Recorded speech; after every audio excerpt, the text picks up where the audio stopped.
do do do do do do do do do do. I don't know why everybody seems to like it when I wear this robe that I made myself.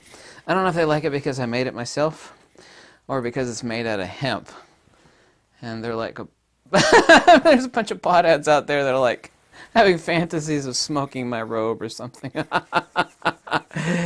That's kind of funny, you gotta admit. It is cool, especially in cold weather. And my God, it is really cold outside. Oh, yes. Very, very cold. Yeah. Now you're telling me to get to the point. I need to keep this microphone from flipping around. There we go. I kind of doesn't want to do that. Okay. Hi. I'll edit that part out of the video out. Like I ever do that. I don't ever really do that.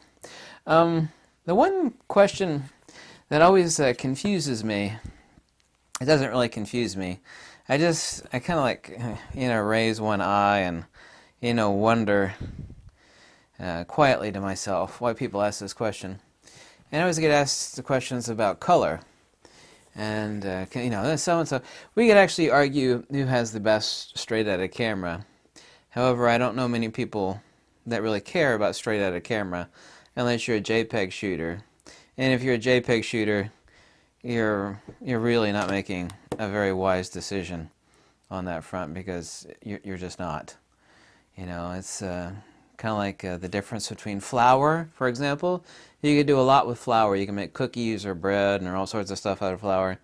But a cake is already a cake. JPEG is cooked. Can't do a whole lot with it. And then, of course, we could argue, like, for example, that Fujifilm has the best straight out of camera color. But get asked the questions about consistency. I used to give archery lessons. And also used to give shooting lessons because I used to be a concealed carry instructor for the Department of Criminal Justice, DOCJT. And I'm really good at teaching a lot of stuff, actually. And I had some guys that would say, there's no way you're going to improve my my shooting, with archery. I've been shooting for 20 years. I'm like, oh, that's nice. There's a difference between a lot of practice and good practice. And that's a really important point that a lot of people don't realize. And within a lesson or two, I took people that basically been shooting for countless years, and I schooled them about, it's like, oh, you're doing this wrong. Everything is about absolute repeatable consistency, and this is 100% applicable in photography.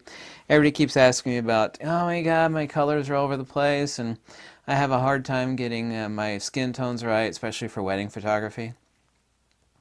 And some instances in wedding photography, like during the ceremony, you can't do flash photography, so you're actually a slave to either the bad lighting or the mixed lighting that's in the chapel, for example. But, there's ways to work around that. Why do people, because nobody, no matter what sort of photographer you are, they're not paying you for how much time you piss away or don't piss away at home when you're doing post-production. Why don't you actually cut yourself some slack and get a color checker passport? This one actually broke on mine because I use it so much. I got another one. I grabbed my broken color checker passport. Everything is about consistency. A model that I created is called ARC, A-R-C, Absolute Repeatable Consistency. Get yourself a color checker passport. The other really, really important thing that you need to do that nobody seems to do is get yourself a really, really good display.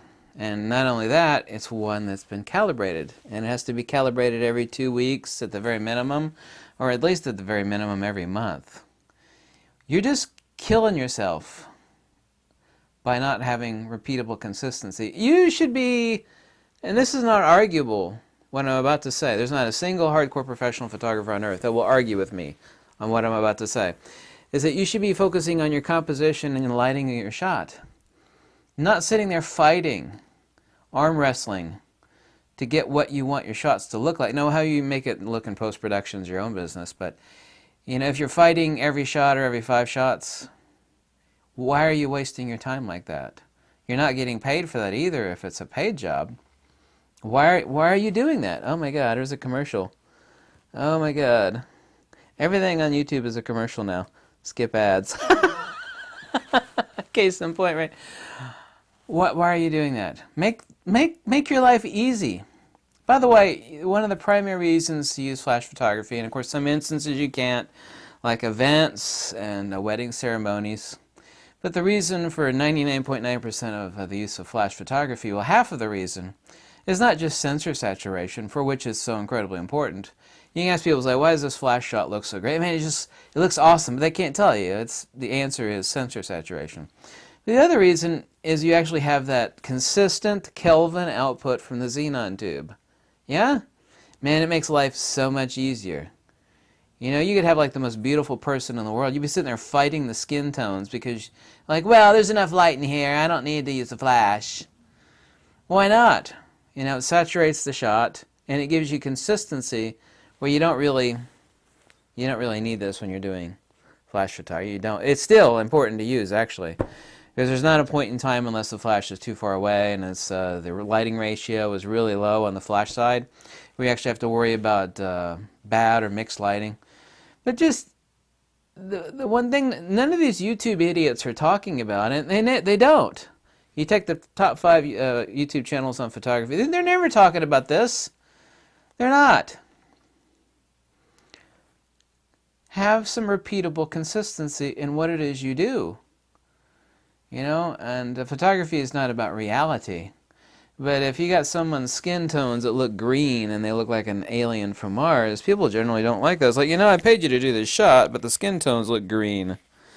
You know, it could be that the color consistency of the shot is fine, but you're using like some sort of crap. You know, it's absolutely amazing. You gotta have the best camera and the best lens in the world, and yet you're using some sort of crap display to edit your photos on, and it comes out either too light or too dark, or the color people are so really ignorant. Like, I got the best camera and lens in the world. Well, that's great. What about your lighting? What about your color consistency? And what about a nice calibrated display? You should be spending easily as much on your display as you did on your expensive camera. You know, yeah, my camera cost me $2,000. Yeah, you should spend a minimum of $2,000 on your display. Well, that seems crazy. I gotta... why do people do that? They spend all this money on their camera gear and they don't buy... I'm not talking about this display. Well, this is this is a 4K iMac display, but my main one is a 5K 27-inch iMac in the back room there for photo editing, and it's constantly calibrated. It's about consistency. Why don't people do this? And then they send me emails asking me questions. I don't understand this. You know, I'm fighting my photographs. Well, that's the reason. I always ask them that when they ask me that question. It's like, well, you know, are you using a color checker passport for your, yeah? You just need to have it in there under the set lighting that you have. You know, like the wedding ceremony where you can't use flash photography 99 times out of 100. Why aren't you using this? You're using this as a reference ultimately in post-production. It's like, oh, okay, there's my white balance. Click. Why aren't you? It eliminates out all the work. Then you apply every scene that uses the same lighting. You just apply those presets that you have set for your color balance in Kelvin or however you want to do it for that group of shots under that X series set of lighting. And you move venues over to the ceremony, to the event afterwards. Then, of course, you need to do another reference. This is the reason why flash photography, like I just got done saying, half the reason for flash photography is that you know what the Kelvin output is on your speed light or your studio strobe. You don't have to worry about mixed lighting. You don't have to worry about early morning, late evening, orange cat. I mean, you add that if you want to have that. You go ahead and add that, but you still need an absolute point of reference. Why are people doing this? Why do they keep asking me these questions? Anyway, so it's ARC, absolute repeatable consistencies, and the 3 C's that I coined are color checker passport, a calibrated display, and a consistent light. Or at least know what the Kelvin output of your light is. This is, of course, what I'm talking about is using a speed light. When you actually add consistency, absolute repeat, like in archery lessons, when I gave archery lessons, people have been shooting for ages. I was like, okay, that's a nice shot, take 2 or 3 more shots. And I would notice that their cheek weld would be all over the place. They were still a really good archer. And I was like, oh, you've already taken 5 shots. I see what you're doing wrong. What are you talking about? I've been shooting for 20 years. It's like, you're your reference point is constantly changing. People that are Olympian shooters, they could literally hit a bullseye at like 50 yards or less, even by closing their eyes. It's a little bit of hyperbole, but the point is that the reference points on their hand, or where they actually hold the riser, remains 100% consistent. You'll actually see them weld their hand into place. Like, okay, there's the magic spot. And over here, like, they've got a divot. Usually, like, there's a mark on their face. It's like, it's not here, it's not here, it's not here, it's not... Oh, there it is, right there. Absolute repeatable consistency.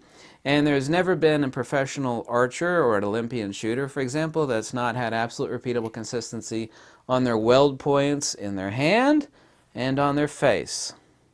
Vis-a-vis their, not their bow hand, but their string hand. And you know, where they weld, and they'll actually, depending on the shooter, they'll actually have one person will use this knuckle. I use my index finger knuckle, another person might use this knuckle or this knuckle, or they might even use the knuckle on their finger. But as long as you have that, then everything else becomes out the elimination of variables of pull and, you know, how far it is and what your rise is. Anyway, not getting into archery, but photography is exactly the same. When you eliminate out the variables, like your color consistency on your, not only your shots, this is the reason why everybody should have a color checker passport, but you also need to have a calibrated display. Not only that, a calibrated display, it needs to be a good display. It's like, I got a $4,000 camera and a $2,000 Zeiss lens. Like, yeah, and you got a crap $400 display. That's why your photographs look like crap. Like, yeah, what are you talking about, man? I use Photoshop and Lightroom. Yeah, but you're using a $400 crap display. So you got $3,000 of gear, $200 of the software. Now it's a monthly subscription plan. And you got a $400 display. That's why your photographs look like crap. Not mean compositionally, but, you know, there's just no consistency there. I was like, this person's got green skin tones. Well, it looks good on my display. It's like, yeah, on that $400 display you got? Yeah, good. Okay. Okay, girlfriend. Okay.